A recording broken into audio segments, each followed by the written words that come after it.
This is Lewis Hart for Boxing Social in association with Empire Fight Store Forged Irish Stout. Delighted, as always, joined with Billy Nelson. I suppose it's been a couple of days now since Lewis Crocker's fight, and it's busy times in your gym. But other than that, how's things, mate? How have you been? Oh, it was good, mate. Just like you said, one fight, then we're straight into somebody else fighting, which is a nice complaint to have. Mhm. Absolutely. I suppose we'll firstly start on the weekend. Lewis Crocker defeating Conah Walker in a great fight, a very tough fight. Now, I suppose a few days have settled. How do you look back on that fight? Oh, it was a fantastic fight by both two two really good fighters. The right man won of that, I've no doubt. Mhm. Even people who thought that Conor maybe sneaked it are now saying, "Oh, I've watched it again," and you know, no, Crocker's won. But listen, great fight. We went down to do our job. We've done the job, got the belt, come up the road, and we move on to bigger and better things. And but let me just say that Conor Walker has, even though he lost, I'm sure his stock has risen considerably because Yeah. he showed some character in that fight. So he Yeah. did. I was going to say that like, a lot of people at the end of the fight weren't sure how to split it between the two. And when it came to the end of 10 rounds, you was fully confident that Lewis had done quite enough to get the decision. Well, definitely. I thought he won by including the point deduction, three Hmm. 3 point, and Yeah, that was the case with two of the judges. Let's not forget, with the fullest respect, one of the judges was from Birmingham. I mean, yeah. now should that be allowed that a judge from the same city as one of the fighters is allowed to judge that fight? And even he gave it to Lewis with 3 rounds, so there's no complaints. Even Conor Walker himself said he's no complaints, so fair play to him. Definitely. I And suppose when that's it came, and that's oh, go more on. and that's more important than what anybody else thinks. Mhm. If Yeah. if they if the guy that's lost has said I've no complaints, then nobody should have any complaints. You, me, anybody. Yeah, completely fair enough. And I suppose for a fight like that, where it is close, and especially towards the end of the fight, I mean, Lewis and both fighters were almost fighting on instinct. When it comes to being a trainer in the corner, how would you say you like guide a fighter through that? Is it more like sort of just sort of stay resilient, I guess, and do what you can with almost like with a fight when it's going that certain way, I guess? Well, these guys are that fit. Well, and I'm talking about both of the guys. You know, like you said, they're kind of the fighting instinct. So maybe going into 9 and 10. But what we've got to remember, Lewis got hit several times low, and that's what, and on the fifth occasion, Yeah, um, and on the fifth occasion, it took quite a bit out of Lewis, and he admitted to me after the fight that it took a bit out of him. So he was kind of coming to end his tether because getting getting hit took a lot out of him, winded him badly. He's looking back on it, he should have took more time after the point deduction because he's entitled to 5 minutes. But Bravado got the bet when he got back in there yeah. and they went toe to toe again. But in hindsight, I wish he'd have took a more of a break to try and get the Marin lungs and fill his lungs up again. And for Lewis, that was his 20th pro fight, so he's a very established professional now. But do you feel like even through Mm-hmm. that, he will still learn a hell of a lot from going through like almost like a war, I guess. Undoubtedly, because it was his hardest fight. It was certainly his hardest fight since been with me. I think that's 6 fights now. But it was his hardest fight. It stand him in good stead moving forward. Yeah, definitely. Well, I suppose moving forward, it's only right to talk about what is next. I'm speaking to Jamie Conlon later on in the week, but for yourself, Paddy Donovan, that is the 100%. That's the next option for yourself as a team to make that fight. No, not necessarily. No, we've got other Okay, options. okay. Paddy Donovan's knocked back the fight several times. Hmm. His dad openly said at the hotel when we fought Felix in January, he didn't want to fight. Yeah. That's not a decision for me to make. Me personally, there's something else that he could get. There's something else Okay. that has been offered, so that there might be an opportunity of that happening. And if that did happen, Walker versus Donovan and undercard would be a great fight. Yeah. Okay. Because I was only going to say that because after the fight, Donovan done an interview with us at Boxing Social, and he sort of was almost reluctant. He was like, the Conlons might think differently after a performance like that. He was saying that he thought Walker won. So I suppose Of course he did. How Paddy thought that Conor won before rounds, that just shows you that was more wishful thinking than using his boxing brain. He never won that fight. He never won the fight. The boy knows himself he never won the fight. So for Paddy to think Paddy was wishful thinking that he didn't have to face Crocker, because Crocker will knock the granny out of him. Yeah. Conah Walker's got something that Paddy Donovan hasn't got, and that's resilience. And it'll be cruelly exposed when he fights Lewis Crocker, if and when he does fight him. He doesn't deserve to fight Lewis. Who's Paddy Donovan fought at welterweight that he should be fighting the number 5 guy in the world, or Crocker? Who's he fought? Who has he fought? Well, apart from Lewis Ritson, who was an excellent lightweight, who else did he fought? The Argentinian in January flew over on the Wednesday night. Yeah. Made weight on the Thursday. His head must have been up his arse with the sleeping. Fought on the Saturday, made weight on the Friday, fought on the Saturday, and hurt him several times. What's Crocker going to do to him? Yeah. You know what I mean? Paddy's living in dream cuckoo land. Mm-hmm. And will get annihilated. Yeah. But then I'm asking you a question: who has Paddy fought to deserve a fight against Lewis Crocker? It's not. I suppose it's not. It wouldn't be up for me to decide. But he's fought. I guess another one other than the two you mentioned. Danny Ball's a decent operator, but I suppose it's your Danny Ball. It was on the. I think it was on the Taylor Cameron 2 card or the Taylor Cameron 1 card. Oh, the guy that he stopped. Yeah, he stopped him. Yeah. You think he?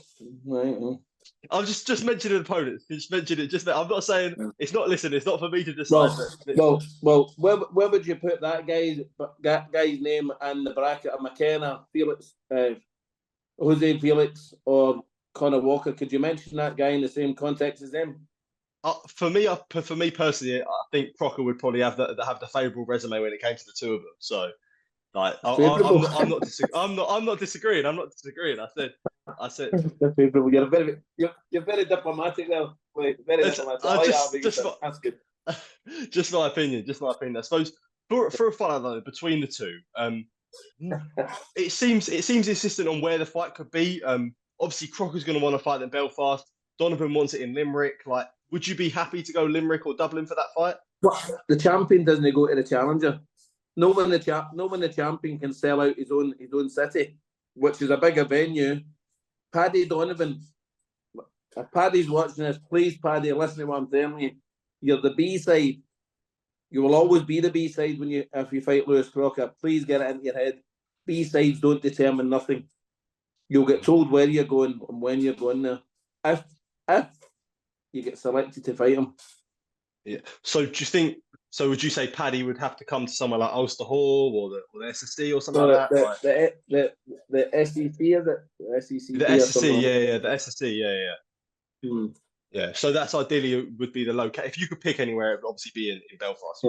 Where would we go in Limerick? The local village hall or something like that? I wasn't the one saying. I'm just echoing what Paddy's saying, isn't it? Yeah.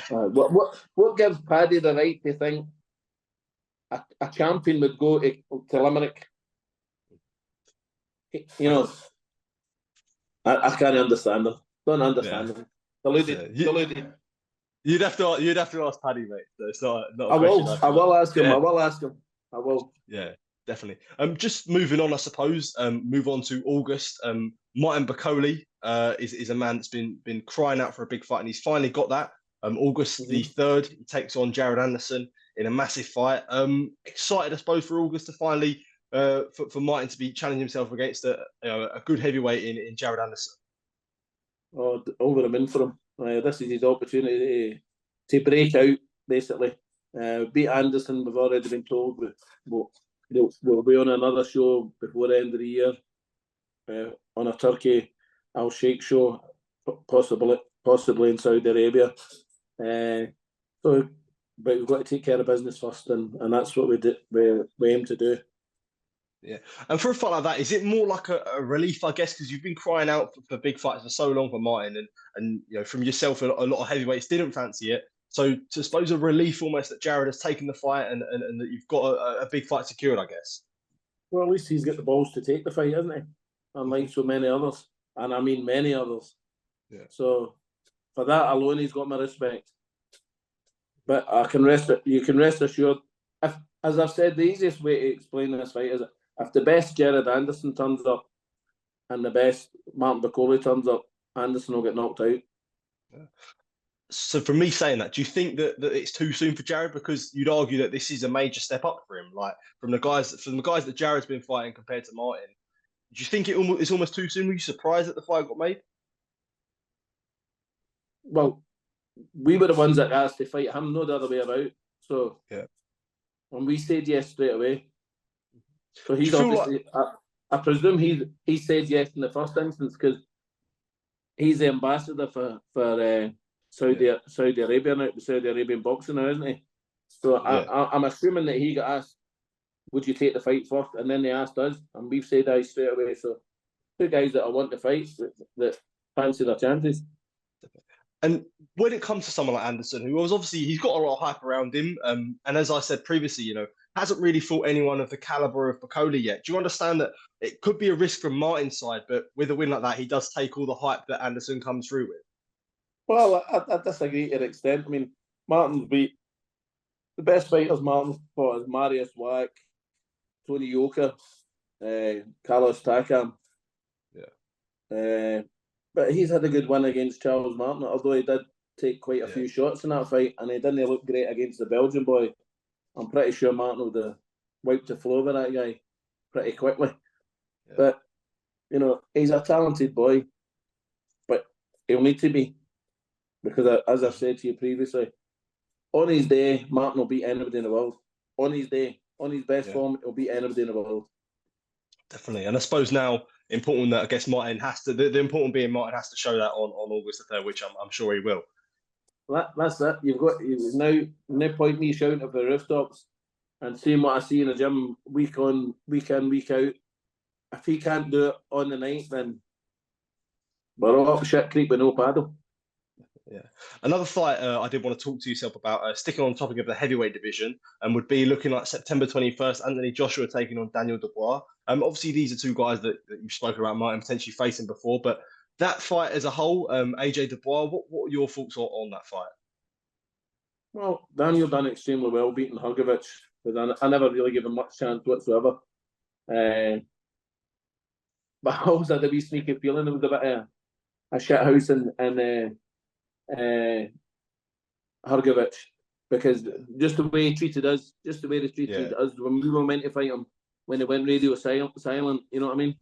Yeah. So fair play to Daniel. Didn't expect him to win. He's won. He's getting his just rewards. But Anthony Joshua's got to be the strong favourite in that fight, you'd imagine. Do you think that there's any chance that Dubois can possess as threats to AJ, do you think? Or both of them very similar? Well, he's got a punch, but I think all-round ability, Anthony Joshua is better. But in saying that, Daniel Dubois has fought better opposition in his last maybe 2 fights than what Anthony Joshua has. I know Ngannou, can you really count that as a fight? Take that aside. The boy Hellenius got brought in at a week's notice after fighting in a castle in Finland. He then get a fight to fight AJ. Great career move when Martin Bakole was available. And who did he fight Usyk. Well, he lost on 2 occasions to Usyk, didn't he? I think, did he fight somebody in between Usyk and Hellenius? Jermaine Franklin. He went the distance from him as well now, but he's a tough, durable guy. Another guy that said no 3 times to Martin Bakole. Yeah. Just before we do finish this off, I did want to talk about the new recruit that you've got in the gym, Emmanuel Kalombo. Obviously, you saying to me off camera, brother-in-law with Martin Bakole. So yeah, excited for his sort of time in Scotland, I guess. Very much so. We've been working together now just over a week. Very, very good fighter. Solid. Absolute big puncher. Good. rough that I call him a rough diamond. He's coming out of the gym, we'll polish him up. Add quite a few things to him to his boxing game. I've been offered a fight for him. Well, there's a possibility of a fight with him. What's his name? Israel Davis, is it? Is it Israel Davis? Oh, Israel Davis. Yeah. Israel Davis. Yeah. 14-0. Well, Emmanuel's the IBF international champion, so there's a wee title that you can fight for as well for the boy Davis. He looked decent against what's his name? Troy Williamson. Yeah. He looked decent against him. Yeah. So there's a good fight possibility for Emmanuel. I Definitely. mean, 18 fights, 17 knockouts, and the only guy to beat him is Madrimov on 3 weeks' notice over 10 rounds on points. So he must have something about him. Absolutely, definitely. Billy, as always, thank you for taking time to speak to me. It's good, as always, to talk to you, and good to always get your opinion on all the things going on in boxing, mate. So do appreciate it, mate. All the best on August 3rd with Martin taking on Jared Anderson. I appreciate that. Thank you very much. Top man. Thank you, mate. Cheers. Take care.